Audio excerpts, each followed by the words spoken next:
नमस्ते प्रणाम हर हर महादेव।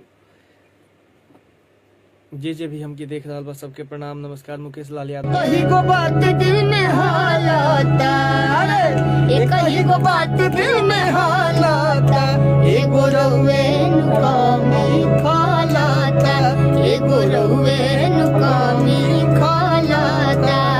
कि सब सुख भरल बाटे आंगनैया, हम बनी हर रउआ बनी मुंबईया।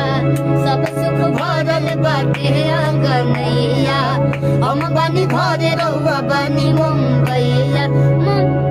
सबक भी बाटे सिंगरवा भी बाटे, मम्मी पापा लहुरा देवरवो भी बाटे। एक ही को बात दिल में हालाता, अरे एक ही को बात दिल में हालाता, एगो रहुए नुकामी खालाता, एगो रहुए नुकामी खालाता। टाइगर सिंह पलामू देख रहे हैं क्या हमको?